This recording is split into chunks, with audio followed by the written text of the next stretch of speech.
The college football experience, Virginia Tech Hokies 2025 season preview episode on the Sports Gambling Podcast Network is brought to you by Underdog Fantasy.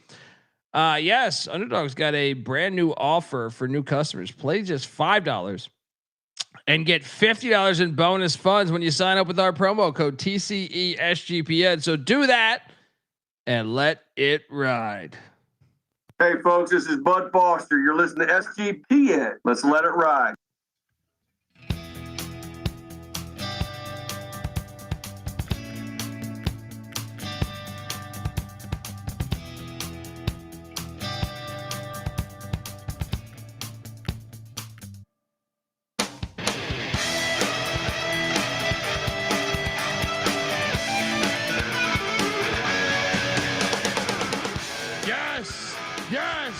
Yes. Woo! Welcome to the college football experience. Virginia Tech Hokies 2025 season preview. We can just keep listening to that song the whole damn episode if you want. I feel good about life. We got football in just 6 days here.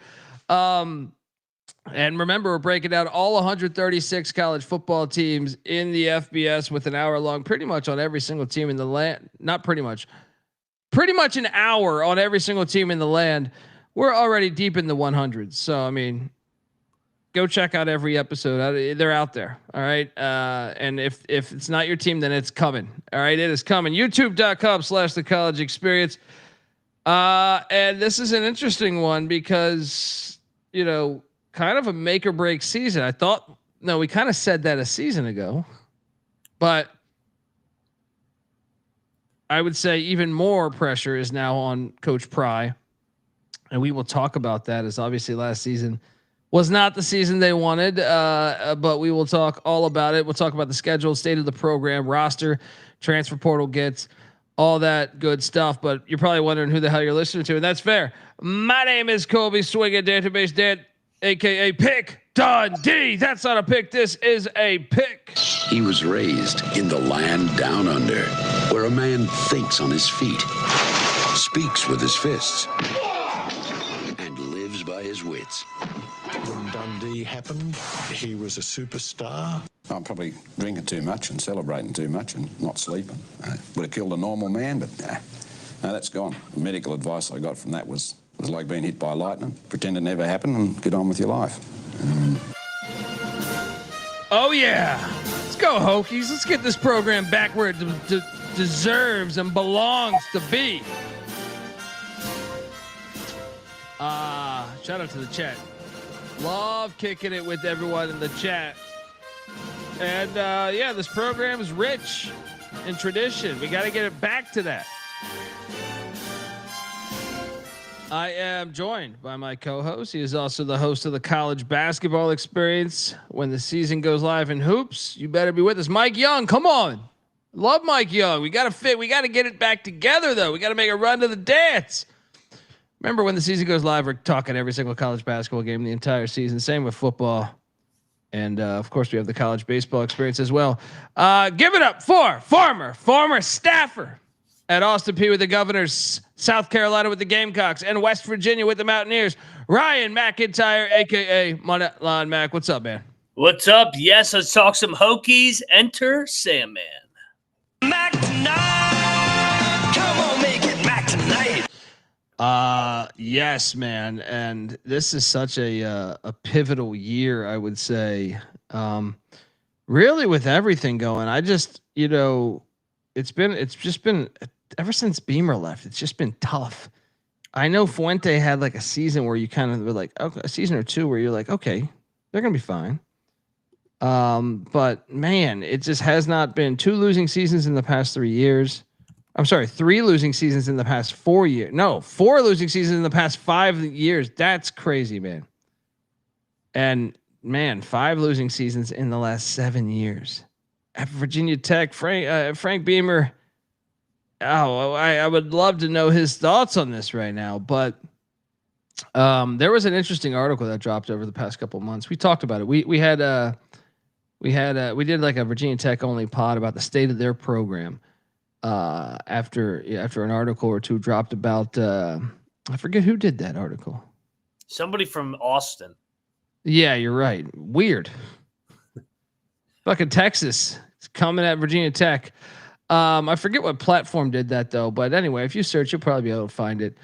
But well, let's jump into the slideshow because youtube.com/the college experience, man. Where are you at with Coach Pry? Because man, he's 16-21 in 3 years, man. And you gotta wonder, would they keep him like if they start off rough? Would they fire him at any bye weeks, or is Virginia Tech, the type of team that would say, no, let's wait till the end of the year? Where are you at with Coach? Do you think he's even going to get fired? Do you think he's going to be? I know we're going to go through every game, but like, how hot is the seat right now? I think it's got to be hot. I mean, Virginia Tech's a proud program, and Pry knows that. Pry was a GA at Virginia Tech in the mid '90s when Beamer was starting to get it going. So he's seen what that place is when it's rolling. 16-21 is not good enough in 3 years. I know he didn't take over the best situation. Fuentes, it was a little bare how he left it, but 3-8, that was a tough first year. And then last year they had all those expectations with 17 returning starters or whatever they had, and to throw out a 6-7 year, I thought was beyond disappointing. Yeah, and now that you bring it up, I'm trying to load up a video because I asked Coach Pry this very question. I'm trying to get this the thing one up. Score games. Yeah, we're gonna bring that thing up. So, but yeah, I mean, they just couldn't get it right. I hit on Vanderbilt on the money line week 1. I was one of the ones that bet on Vandy, and a lot of it has to do with the prep. They just always seem they seem unprepared a lot of times, but. Like the Rutgers game, getting down early. But yeah, here I'm going to load it right now. See you. Thank you much. How you doing, Coach? Good. Colby Dant, college football experience. You were 0-6 in games by 10 points or less last year. Have you made that a point of emphasis of closing out games this offseason? Yeah, we've certainly talked about it a lot, as well as everybody else. But first of all, was coaching decisions, making sure we're making the right decisions, not just at the end of the game, but throughout the game. And then secondly, being the team that is more mentally and physically tough and prepared at the end of a game to close it out. So there's a couple different areas that we focused on to make sure we're better there. And certainly we've talked about it. We've leaned into it as a program. You know, how close we were to being the team that we want to be. We were competitive week in and week out, and just kept finding ways to come up short as a staff and as a team. So, we should arguably be improved in that area. We've put a lot of emphasis there. There you go. Shout out to Coach Pry for answering my question. But Mac, I kind of buttered it up too, man, if I'm being honest, because I didn't use the year before. I could have. I had the stat ready, but I believe he's 1-11 in one-score games. Yeah. So it's a 2-year thing, or a 3-year thing. But where are you at with Coach, man? What do you think? Like, because to me, part of it is like Vandy got up up big early. Rutgers got up big early. They seem unprepared, and then whenever they do click, they seem like, oh, they got it a little bit. They got it going a little bit. But like I said, I hope I'm wrong. I have nothing, Pry seems like a great guy. It just seems to me, if I may say so, like I said, I don't wish his unemployment, but it just seems to me like it's coaching. It seems they're unprepared a lot of times, or if they're, or if they get the slow starts, they're often penalized. I feel like a lot. Where are you at? Yeah, so you make good points in terms of just all the one-score games and falling down big in those games, the Vandy and Rutgers game. But then you look how they played against Miami on the road there. They should have won that game. They got jobbed by the officials. And then you lose a game at the Carrier Dome that's an overtime game. It hung around Clemson as well, and then Duke. So a lot of these were road games as well. just tough losses. But yeah, you got to be better than 6-7 in year 3 when you bring back all those guys, including your quarterback. Yeah. Yeah. So, I mean, big year for Coach Pry. I hope he makes it. I hope he's correct. He wasn't, I mean, he is correct that they were in those 1-score games. Yeah. So maybe you are just that close, and maybe he turns that corner this year and he becomes the next, legendary coach of Virginia Tech. So hopefully that happens. The offense, he went out and hired new coordinators, by the way. That's normally a sign where, like, hey man, I'm on the fucking hot seat. Yeah. I'll tell you this though, man. I am a fan of Philip Montgomery. I think he got a raw deal at Tulsa personally. He had Tulsa. Folks don't realize Tulsa's enrollment is like one of the lowest in the country, right? I forget what it is. If you pull it up, it's one of the lowest. And I didn't think he did a bad job at Tulsa.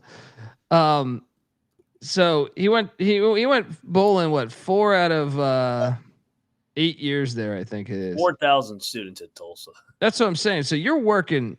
So Philip Montgomery he had a 10-win season in 2016 there. Okay, so he went the first 2 years, went bowling both years. Then he rattled off 3 losing seasons, but then a 6-3 season where they played in the conference championship, right? Then a 7-6 season where they beat SMU and Memphis that season, right? And then 5-7, and they fire him. And go look at that 5-7 season, like a double overtime loss to Wyoming, an 8-point loss at Ole Miss, and they fired him. Like I think the guy's a decent football coach, man. So I kind of really like that hire. But the thing is how quick can they get it and get into a rhythm of what he wants?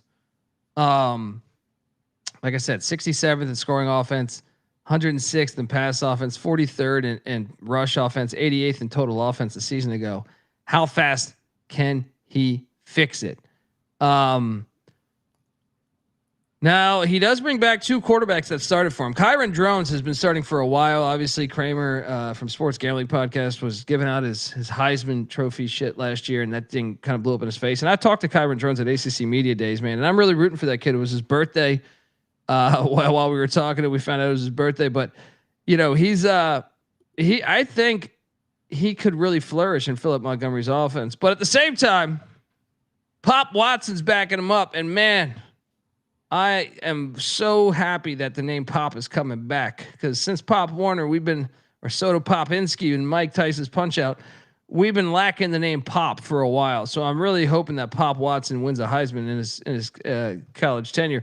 Tight end Benji Gosnell, and then kicker John Love. That is all that is back on the offense. Mac, they hit the portal heavy, and man. Do I got to read all this? Is that, is that in my contract? Quarterback Garrett Rangel from Oklahoma State comes in. He got a start or 2 at Oklahoma State, I think. Love these next 2 gets. Terrion Stewart was a baller at Bowling Green, and Braden Bennett showed some flash to me at Coastal Carolina. We'll see about Marcellus Hawkins coming in from Central Missouri. They keep a good program there. Wide receiver Cameron Seldon comes in from Tennessee. Isaiah Spencer from Jackson State, and TC Taylor. I love this get too. Donovan Green from Wake Forest, man. I've used him a lot in DFS over the years. On the those are all wideouts that I just said right there with Seldon, Spencer, and Green. On the offensive line, West Virginia. They just took your entire offensive line. Yeah, because they hired our offensive line coach, so he brought them all over with them. Well, I mean, look, I didn't think the offensive line was that bad with West Virginia. Dude, how fast? I mean, I'm going to say the offense is going to be better. I just trust Philip Montgomery. I think he's a big upgrade personally. So yeah, give me higher than 88th. You? Yeah, I do, and I think Drones is so banged up last year too. But I mean, the guys that they brought in, Remack was a productive Mountaineer last year. So coming over, West Virginia was able to run the ball. Now Virginia Tech's gonna try and do some of the same things that the Mountaineers did in terms of the run game. But Montgomery, you mentioned it, man. He worked for Art Briles. He's been around really good coaches. And you know, you got to love that he was with the Birmingham Stallions the last year. Oh, you're damn right. With Skip Holtz, ECU legend. Let's go. Yeah. Virginia Tech, by the way. Stop being little cowards and put East Carolina back on the schedule. Shout out to Justin Builder in the chat. From Germany, checking in from Germany. Hey guys, started listening this season and enjoy all your shows. Getting excited for week 0. Do you guys do any live betting streams or just shows where you review the games beforehand? Much love. Yes, we do all of that. First off, every Wednesday, we will be covering all of the. That'll be our pick show for the weekend slate. Obviously, when you roll into October, there's Conference USA like Tuesday, Wednesday games, and then in November it is MAC Tuesday, Wednesday games. So we will have a Monday episode covering those games, but also the day of, there will be a pregame show for college football Saturdays, like we do each and every year, an hour before kickoff. Just not week 0 probably, because maybe week 0. We'll talk. We'll see about recording space, but for sure week 1 and on. But we'll be out in Vegas doing shows for week 0. But yeah, we cover every game, man. FCS and FBS. Subscribe, tell a friend. So shout out to that. But yeah, man, the offense I think is going to improve, man. Even if Drones went down with Watson there. But I think Drones going to have a good season. All right, I'm not putting bad energy out there for him. The defensive side of the ball, man. You heard Bud Foster on the intro. Bud Foster's our guy. Hell of a good guy. That's Brent Pry's specialty, man. And I know, Bud's still somewhat a little bit affiliated with the program there. 39th in scoring defense, 61st in pass defense, 63rd in rush defense, 57th in total defense. They got a new DC coming in there. And how do I pronounce that right there? I was wondering the same thing. It's kind of Sieves? Yeah, I think you're right. Or is it Cy? It could be Sykes. Sykes? Is that Sykes? Sipes? But there's an F in there. Yeah. I don't know. That'd have to be your bull, right? Cephas. No, that's probably what it is Cephas. That's probably what it is Cephas. But it could be Sipes. It's probably Cephas. I think you're right. I think you're onto something there. Sam Cephas is the new DC there. Sorry, Sam, if I'm butchering this. They returned 3 starters. Defensive tackle Kevin Gilliam, no relation to Armon. Linebacker Jaden Keller and linebacker Caleb Woodson. They hit the portal heavy. And brought in, deep sea diving on this D line here. Bringing in, DeJoncum from Eastern Michigan. Eastern Michigan, Chris Creighton keeps a good program. Emmanuel Hickman from South Florida. Cody Huseman from North Dakota State. I can tell you this: North Dakota State's always good on the line of scrimmage. Arius Nash from Mercer, the Bears. Ben Bell from Texas State. Priester from Hampton. Fall from Georgia Southern. All on the D line, just loading up on the D line, trying to bring in some guys. And that's. Wait a second. That's not accurate. Hang on. You couldn't wait to talk about Lane. Yeah, that's true. And well, I also skipped over. They brought in an ECU transfer. See, they won't put us on the schedule, but you'll take our guys. Okay. Yeah. I see how it is, right? I see how it is. While you're loading that, I mean, Cephas been in the NFL the last couple of years with the Vikings and Cardinals. He was at Wofford before that. So, and they're on the schedule this year. Yeah. All right, I got this right here. Man, they got so many transfers, I forget. I mean, goddamn, how many transfers did they bring? That is a little alarming. Linebacker Michael Short comes in from North Carolina, Jordan Bass from Pitt, Antoine Santiago from Temple. This is my guy, Isaiah Brown Murray from East Carolina. You filthy. You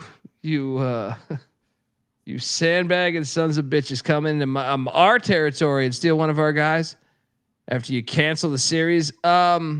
Cornerback Caleb Brown from Hawaii. Cornerback Joseph Reddish from Wingate. That is deep sea diving right there. Safety Christian Ellis from New Mexico, Isaiah Cash from Sam Houston State, another safety, and then safety Sherrod Koval from Clemson, and then Flowers from Rice. Man, that's a lot of guys on the defensive side of the ball. Can their numbers weren't atrocious on defense last year. That's why I don't know though, man. This is where I get a little weary of like, is the defense going to be able to improve here? The schedule is not. No, I'm going to say regression. I'm going to say slight regression defensively. I'm going to say that they stay right around the same. It's a new coordinator, a ton of transfers. It's a ton of just unknown on the defensive side of the ball. So I think they'll be around the same. The schedule that we'll talk about it here is okay. I think it's harder this year than last year, though. Last year they had kind of that's another thing is they didn't capitalize on that shitty schedule last year in conference. That's not their fault. Yeah, but yeah. We're gonna talk state of the program, but before I do that, I want to let you know that the college football experience, Virginia Tech Hokie style, is brought to you by MyBookie.ag. Yes, MyBookie is your place to bet on every single sport, including all the summer sports. MLB action. Come on, jump in on that. I bet the hell out of the CFL. Yeah, that's having a good old time. BC Lions killed it for me the other day. I had a horrible beat on Thursday, though. One of the worst beats of my life with the Bombers. WNBA, nothing like betting on the dildo color to hit the floor. Golf, tennis, racing, all that good stuff. Everything. And of course, college football futures. MyBookie accepts customers from a ton of different locations as well. You can easily deposit, get lightning fast payouts using crypto. So head on over to mybookie.ag. But when you do, use our promo code TCESGPN for 100% deposit match up to $1,000. Once again, terms and conditions apply. That's mybookie.ag. Promo code TCESGPN. We're also brought to you by Rhythm. Yes, college football is back on Rhythm. And look, their predictive models posted 21.47% ROI on non-conference spreads and 22.47% ROI on in-conference money lines. They killed it on FCS totals too. And how about week 0 and week 1? Rhythm's house model went 16-4 ATS, 11.6 units gained, and a 52% ROI. What are you doing, folks? Go to the app now. Make your own model. The predictions are live. So get your free 7-day trial period today. sportsgamblingpodcast.com/rhythm. That's RITHMM. That's sportsgamblingpodcast.com/rhythm. All right, we are back. I'm with you, Daniel Katie. I lost on the Argos too. But BC did it all right. YouTube.com/the college experience. Max, before we get into the stadium stuff, because that is part of the state of the program, but also I am curious if you saw, what's my guy's name? Whit Babcock, I think is the AD's name. Did you see his breakdown about money within the conference? In regard to the ACC? I'm sending you this link right now. I should have done this prior, as you can see. I'm just Mickey Mousing it over here. That's a term that needs to come back. I'm just trying, I'm just Mickey Mousing it over here. But look, I just sent you a link. He gave this presentation, I think, and it was quite stunning because Virginia Tech was one of the least funded programs or operating budgets in the ACC, which is very concerning. Yeah, they're at the bottom. There's 4 private institutions unnamed below them. Which you're and I think when you're in Wake Forest would perceivably want to be one of those. Stanford probably the other, but I don't know if Stanford's going to stay like that because Stanford had a new president that likes football and sports a lot, I believe. That is concerning. So who do you think is number 1 there? Is that SMU number 1? Could it be Notre Dame? You're right. You're right because you're probably counting Notre Dame, right? Yeah. So Notre Dame. So we're basically looking at a list where it's giving all the public schools, and for the private schools. Here, let me try to share the screen. I could probably. Yeah, I mean Virginia Tech is last among the public schools, just below NC State, Pitt, and UVA and Georgia Tech. How do I do this right now? Share screen. No, this is Here we go. Just so people can see what I'm seeing. That is kind of crazy to me, and because I've been to a bunch of Virginia Tech games in my life, and it's a gigantic school, and they have rich alums. I don't understand. I mean, I know maybe they don't have like a Bezos or something, but I was kind of taken back by this. I was kind of blown away. This does affect state of the program, but I just don't understand how. Like, and what other private institutions? I would imagine Wake Forest is last because Wake Forest has a very small enrollment, right? Yeah. I don't know if these other ones will stay back there. But either way, if you're listening to this and you're a Virginia Tech alum, wake the fuck up here because this is shocking to me. Are you shocked? I was pretty taken back by that. I'm surprised that they're lower than Virginia, and I mean, yeah. How about Cal? Look at Cal up there. Yeah. Did you think that they would be higher than NC State and Pitt? I thought they'd be around the same. I guess they kind of are, but yeah. I didn't think that I would have never guessed that they would be last place among public schools in the ACC. Well, and potentially, like I said, if this is of last season, I fully expect if Stanford's one of those bottom four, and Duke's, I'm assuming Duke is actually above them. So wait, what private institutions are there? SMU, Duke, Stanford, Duke, Notre Dame. Who the fuck else am I forgetting? Syracuse. Wake Forest, right? Yeah. Syracuse, yeah. Interesting. I expect Stanford to climb out of that basement if that thing's accurate, that their president wants to be really good at sports. Because they have the resources within their institution. Yeah, they just need to. Yeah, they just need to allocate it. But pretty fascinating stuff here. All right, my point I was trying to make was that those involve state of the program. If you're the brokest school in the conference, that is a problem, and you shouldn't be based on your recent history, based on your enrollment, based on your alums. I personally know some that are very successful in life, financially, that is. But anyway, state of the program has to do with stadium, and boy, Lane Stadium, 60 years young. It is a 10 of 10 to me. I love this stadium. Now, it's not top 10 to me, but it is a 10 of 10 to me. Mac, they need I was building these slides, and I said, man, they don't play enough weeknight games anymore. Virginia Tech kind of made their name on these Thursday nights. Remember when Lee Corso's car got struck by lightning in Blacksburg? Yeah. While he was calling the game. But they need to how does that work? Do you have to like apply for that, or does the conference dictate all that? I would love to know that because I had Dan Hawkins on the show, who's responsible for Boise getting so many weekday games back in the early 2000s. He was like, no, man, that was me and the athletic director hitting up ESPN saying, we want weekday games. So I don't know if it's that way now. A lot's changed in 20 years. But to me, Virginia Tech should play more weekday games. And this stadium, folks, if you haven't been, I went to a Thursday night Virginia Tech, West Virginia game back in the day. That was a goal line standby at West Virginia and Grant Wiley. That was one of the best fucking college football games I've been in my life.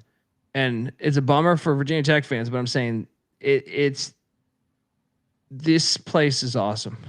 Yeah. They do college football right. Whether win or loss, they do college football right. Lane Stadium.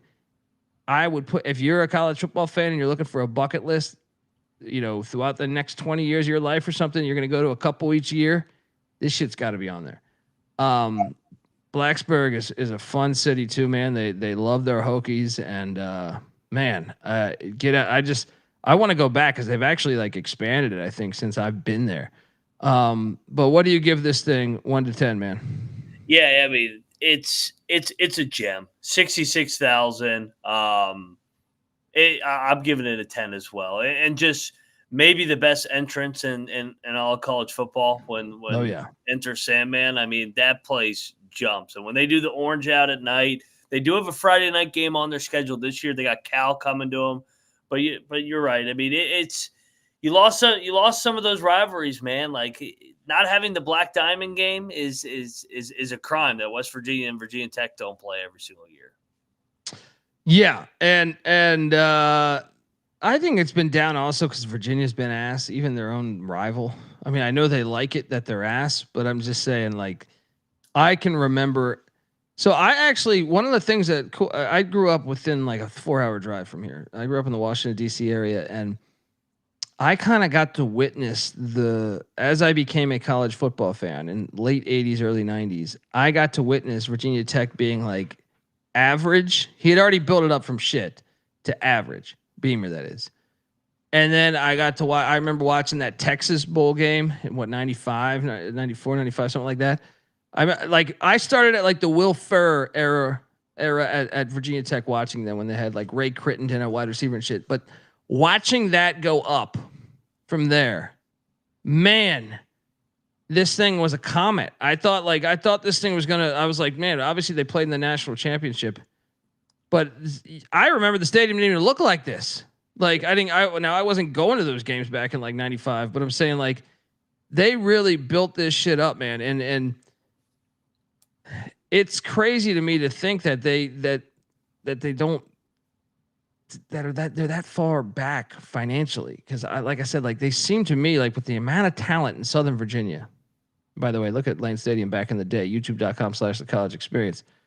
Anyway, I'm getting sidetracked, but this place is phenomenal. But the rivalries, like you're alluding to, them playing West Virginia every year, them playing Virginia. My point that I was trying to make, I forgot it for a second, was Virginia and Virginia Tech were that was like a top 25 matchup.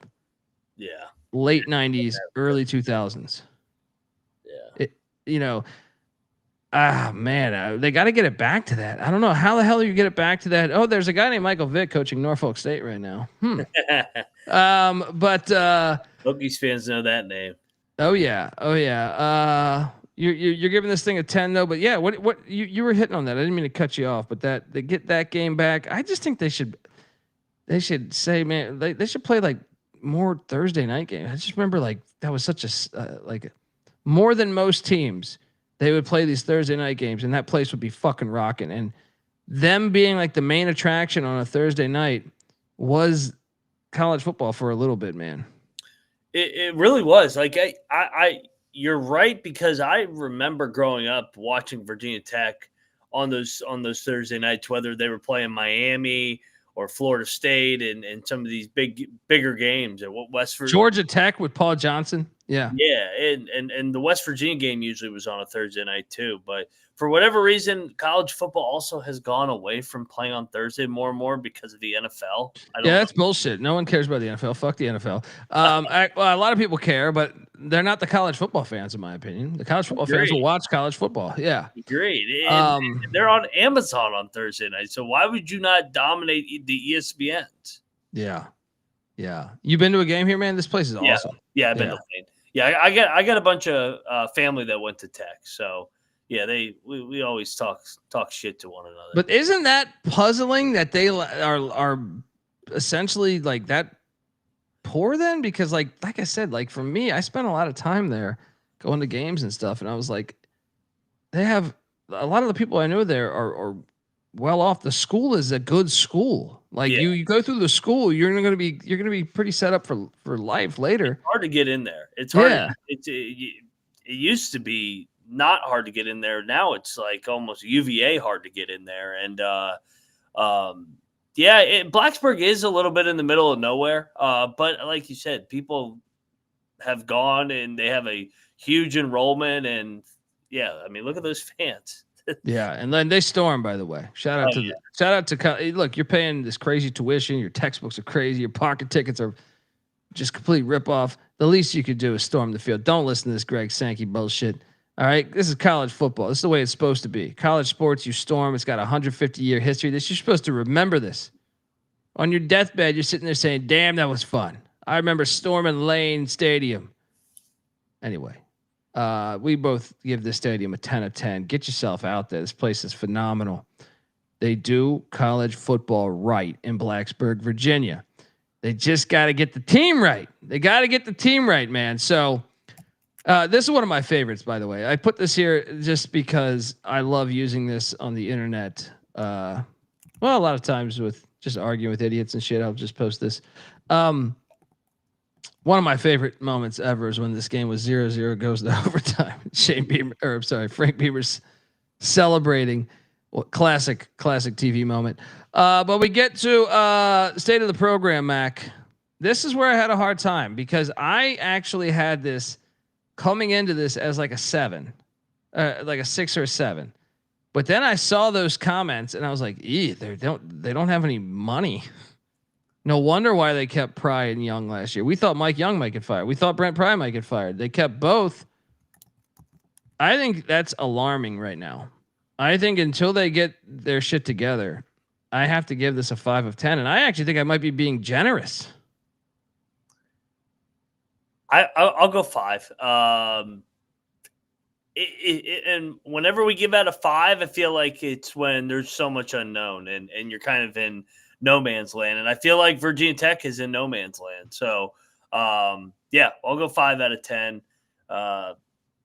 They don't know if they got the right guy leading the program. They financially not in the best spot, but they still do have a proud, loyal fan base that just wants to win. Yeah, that's why. I mean, all it takes is the right guy. It's like they have the dynamite sitting there on the sideline. Someone just needs to light the fuse. Yeah. And you know, there's speculation they should probably get rid of that athletic director, but who knows? Who am I?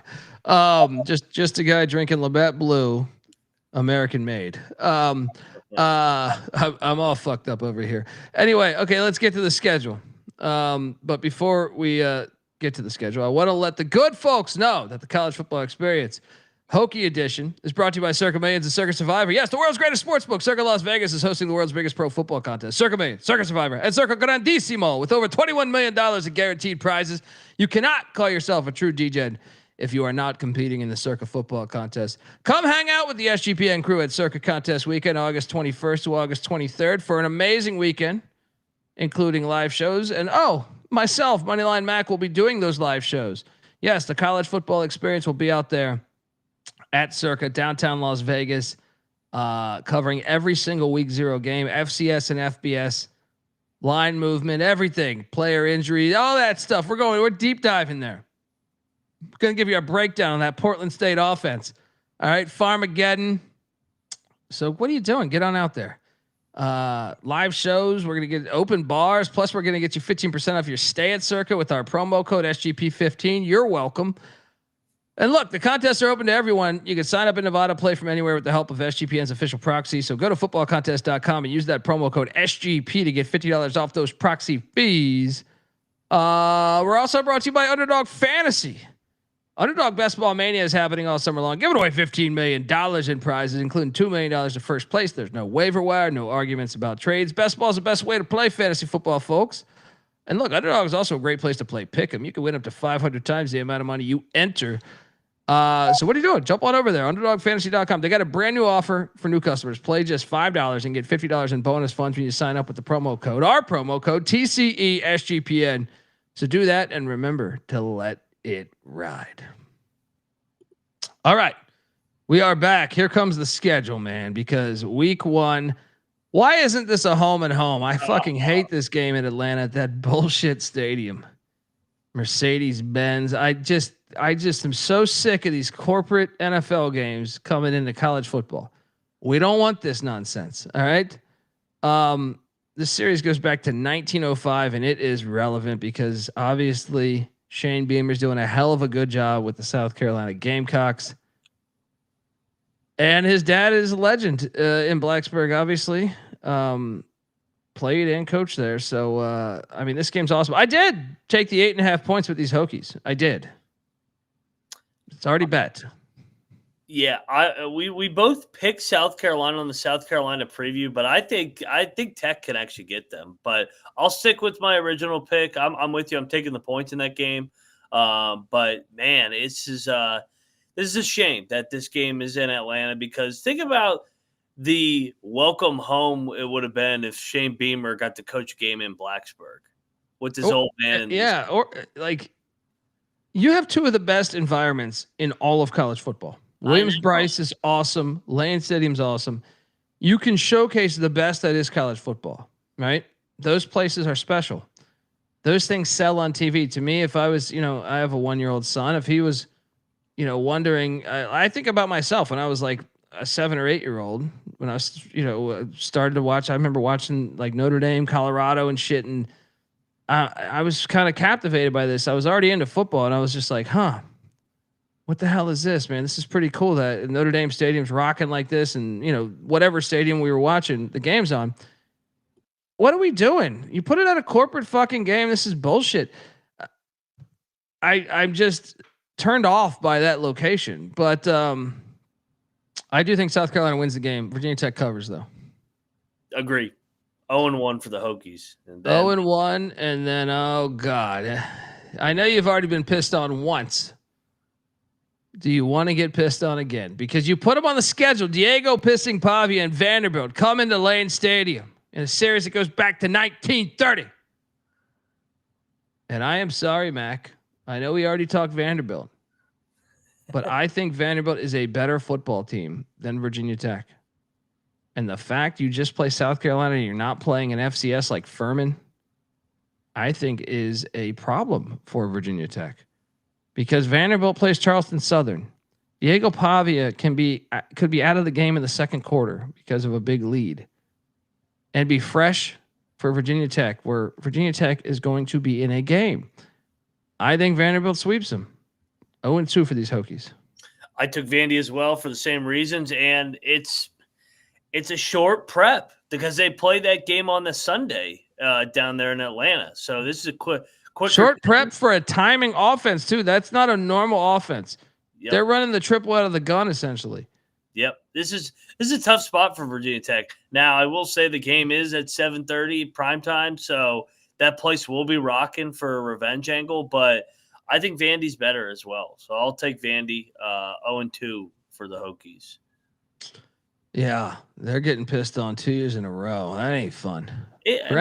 Brent Pry, retire. Why'd you retire? Too much piss.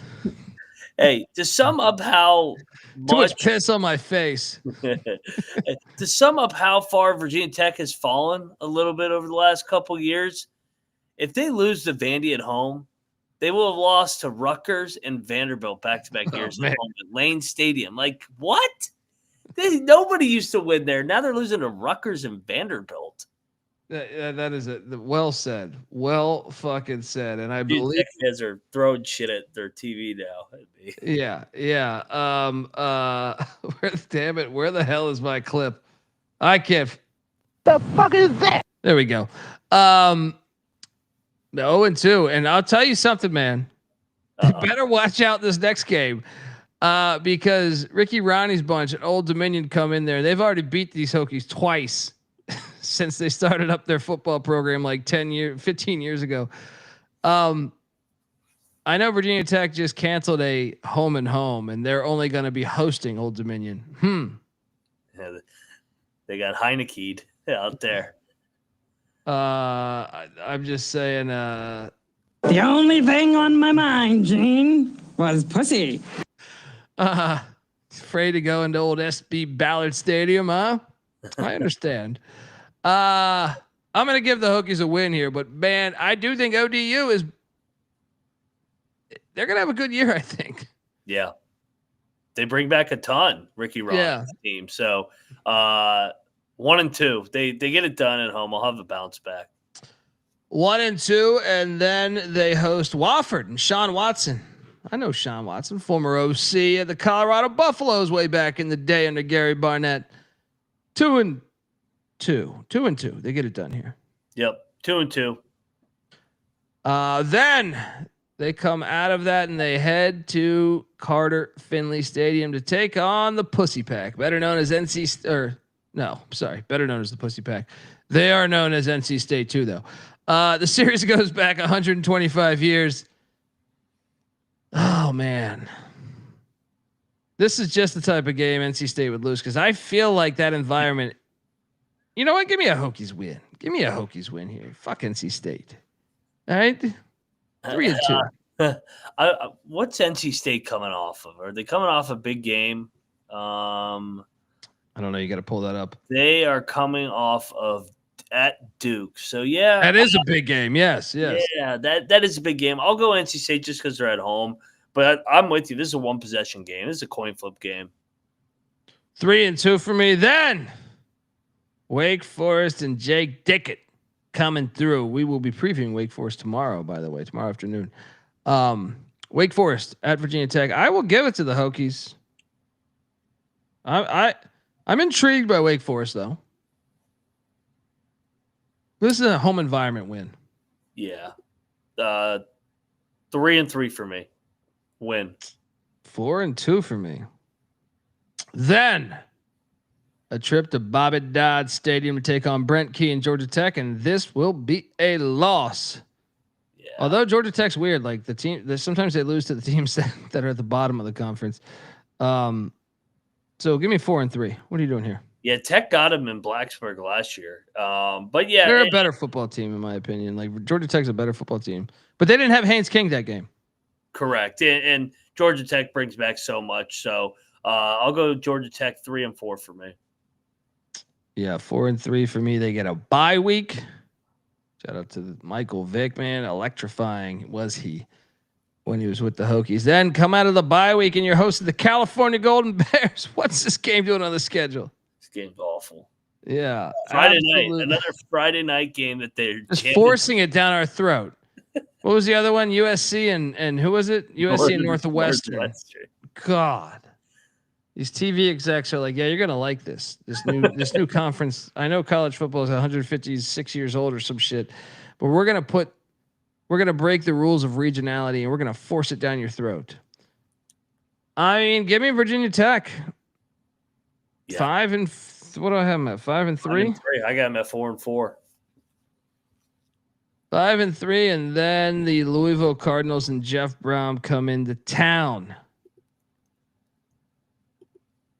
Eesh. I forget what I did on the Louisville preview. I think I might have called for the Virginia Tech upset, but if I'm giving them NC State at NC State, then I got to take Louisville here. I took Tech on the Louisville preview. That's what I'm saying. I think we might have both. Yeah. I'm gonna stick with the upset.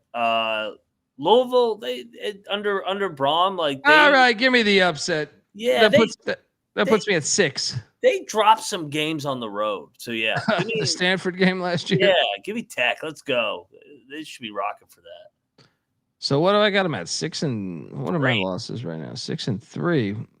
They get a bye week. Look at Frank Beamer back in the day when he was a player there.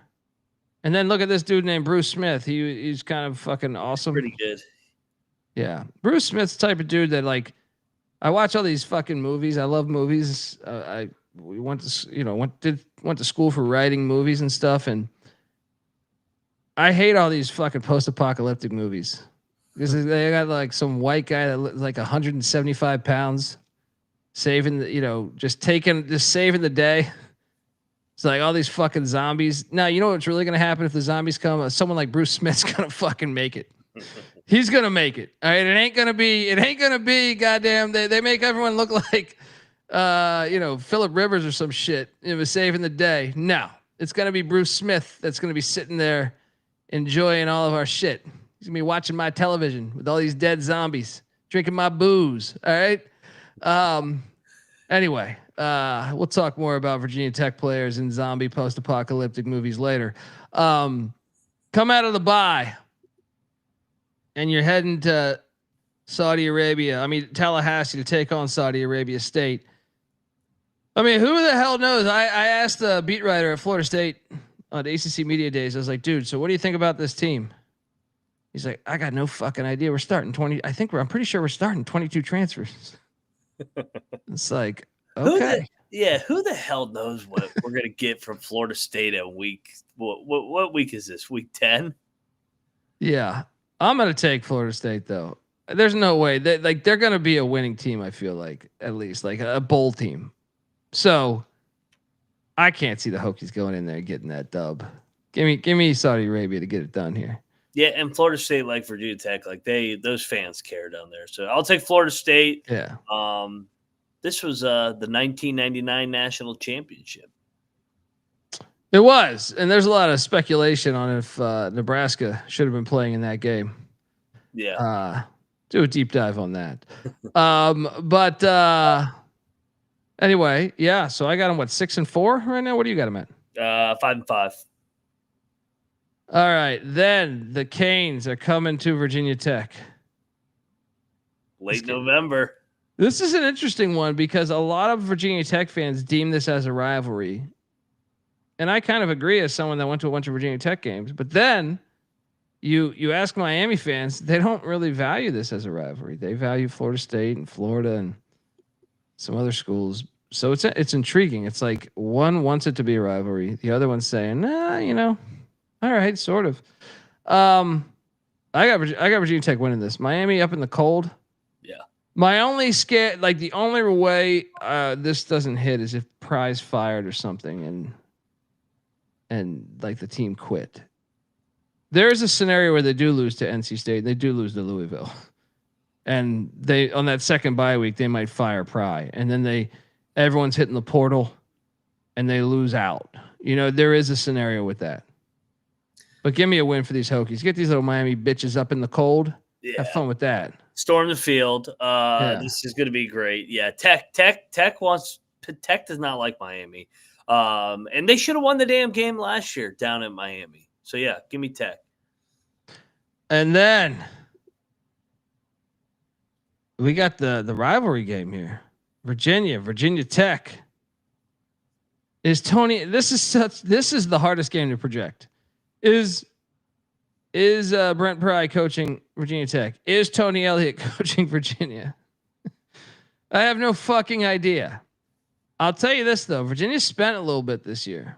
Yeah. If it is Tony Elliott there, cover your ears. I know it's only happened once in like 25 years. I was gonna say I need to see it. They never beat. Mendenhall is the only one that did it, right? Yeah. Mendenhall is the only one that hasn't won in this series. I'm taking the Hokies again. I think UVA's got a better roster right now, though. I do. Yeah. Oh, actually, you know what though? They got hit with the injury bug a little bit. Oh man, you telling me they're gonna win? What do I got to win it? How many games do I have winning right now? I was gonna say Pry ain't gonna get fired with your scenario. He might get an extension. You got him at like 8-4. That just seems so far fetched in my mind. I got to take the Wahoos here. It sounds disgusting. I'll say this. All right, how about they beat Virginia but take back my Louisville upset? I just can't see this team winning 8 games. Could be year after the year. They had all the expectations last year, and then they got a softer schedule. I think. I don't even know if it's a softer schedule. I just think this is a harder schedule. I think it broke the conference schedule. Drew nice. I think this year. I think so with the home game. No. It still did, but last year I thought it was incredibly kind. Yeah, but they got the big guys coming to them at home. That's the main one. Again, like Miami and Louisville coming to them. Are both these teams going to have job openings? And I'll say this. I was at ACC Media Days, and I was talking to some Wake Forest beat writers, and they were like, Dave Clawson's going to be coaching again. You watch. Hey, he was at Richmond for a while. UVA, Virginia Tech. He'd be a good. He's a great, especially if you're lacking resources. Yeah. That's a guy to get. Virginia should hire him. He'd be perfect there. Yeah, they'll be great too. Take another Wake coach. They got Ryan Odom in basketball. His dad was Dave Odom. The win total is sitting at 6.5. I'm on the over. I don't feel good about the over, dude. I really don't. I'm on the over. I can't get past the fact they never look prepared. Like, I do think there's a scenario where they're 0-3. If ODU picks them off. Yeah. I think that's like Virginia Tech should be able to get that game, but like, I don't know, man. Watch them beat South Carolina week 1. That would be they also could be 3-0. It is possible. If you beat South Carolina and ride that momentum into Lane Stadium will be on fire for Vandy and ODU. And then next thing you know, you're 4-0 and you're going down to Raleigh. Then you definitely will lose that game, by the way. Right? You'll be ranked and you will definitely lose in Raleigh if that happens. But it is a nice, if you get the South Carolina game and can ride that momentum on that side of the screen there, you could. My problem is this: he has never shown me that his teams are prepared. Well, it's a 3-year thing, man. Yeah, he's never won the one-score games. Like that's our only sample. But it's also just when you watch, it's not only the one-score games. It's like they just don't look like they don't look cohesive to me. Like they don't look like it's like, have you studied the tape of this team? You know what I mean? Like, what are you doing? Like that's the thing that continues to come off, at least the way I watch it. It was like, gosh, man, I don't even think they lack the talent. I feel like they lack the preparation. Maybe a little bit of the talent, but that they used to compared to what they used to have. But what's the ceiling here? What if they do start out 5-1 on that side of the screen? 9-3, probably. They start out 5-1, then you're talking Cal. All of a sudden, like they could be rolling. Yeah. What is the most losable game on the schedule? Probably at Georgia Tech.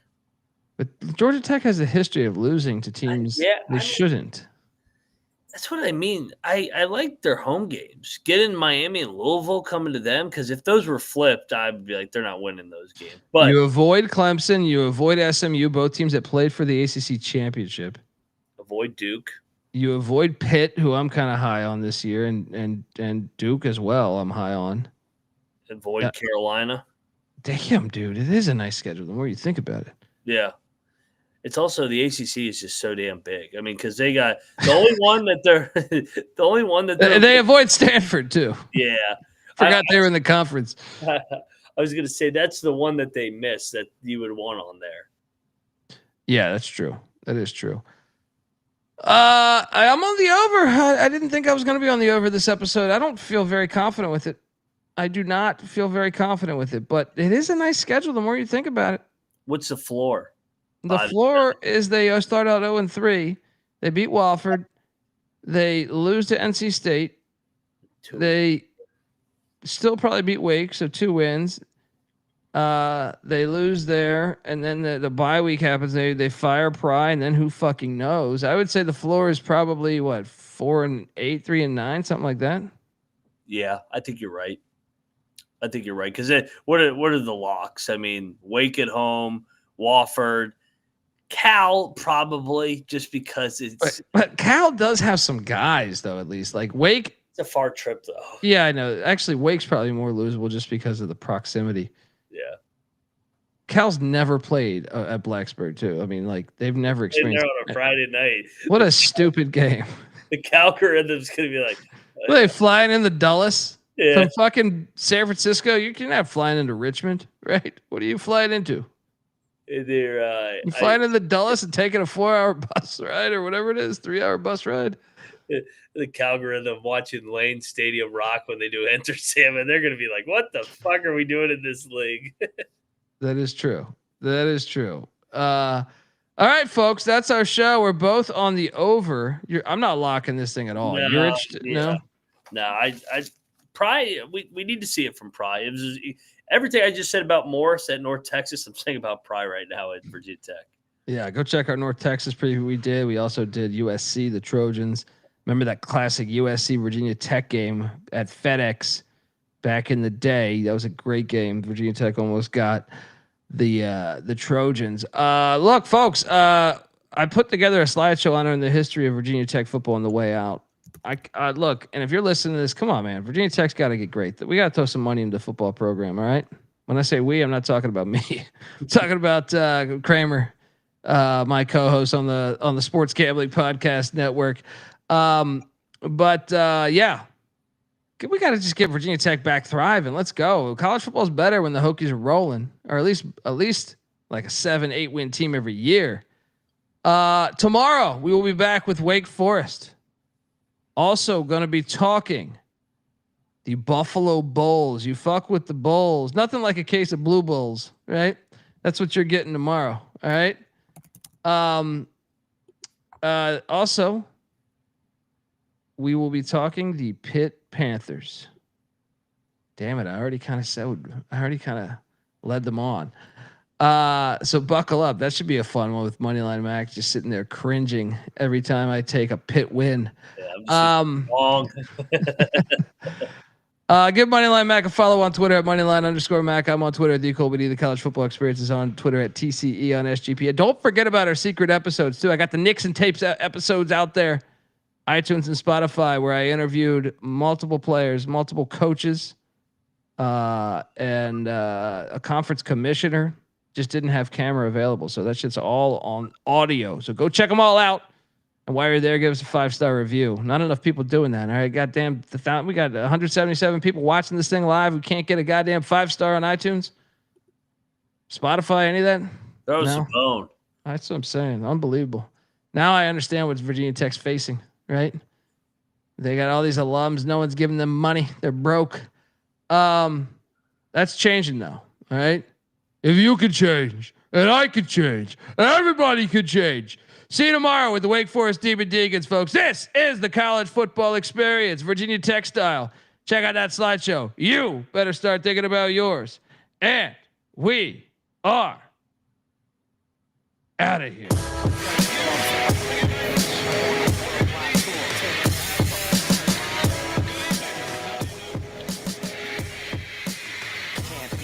Celly's off, so I can't be found. I'm on a worldwide tour, touring every fucking curtain down. They say the Lord watches over my sins, over my head, watching hair as it thins. Over the ledge, it ain't letting me in. There's still regiments and relevance to letting me win. Win, win, lose, or draw. You ain't prepared unless you all ready to lose it all. Losing a brawl? Yeah, that's a ride a day. Good friends know my Nina Hideaway. They came and went, but the riders stay. So it's like I won the lottery and can't be found. Until I resurface with the latest purchase. 33 and a third and 45 circles. You ain't got that shit. And I ain't 45 king. But on the beats, I've been doing my thing. I start the program and the doorbell ring. I gotta leave town to a place I can't be found. My celly's off, so I can't be found. I'm on a worldwide tour, touring every fucking curtain down.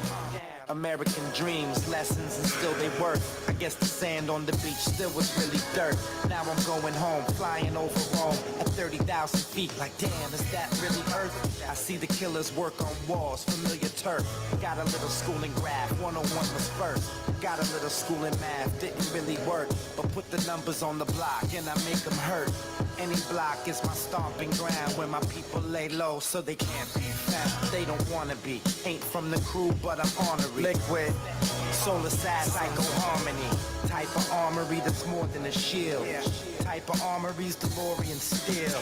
Type of warrior's ill. So true to my sound, but dig deep so it can't be found. My celly's off so I can't be found. I'm on a worldwide tour, touring every fucking curtain down. It's the revenge of our stealth, the intelligence plane. Bomber, a manifestation of karma. The far left, low keys, let it be. Listen, whispering words of wisdom. Ghost dog breathe in the shadow of leaves. Same darkness hides stripping those crooks and thieves. Special forces, black ops. Bad brains, fishbone, black rock. Matter of fact, Chuck Berry and James Brown. But most of the true story can't be found. Unchained melodies inscribed to freestyle. I rock rhyme mosaics more potent with each style. Crack the system more open with each file. Upgrades and free hotels with these miles. Transit team dilated peoples in town. If there's a better sound in it, can't be found. My celly's off so I can't be found. I'm on a worldwide tour, touring every fucking curtain down. You're on to the name, Beatrice. I'm going to tell you about it now. Well, I had a vision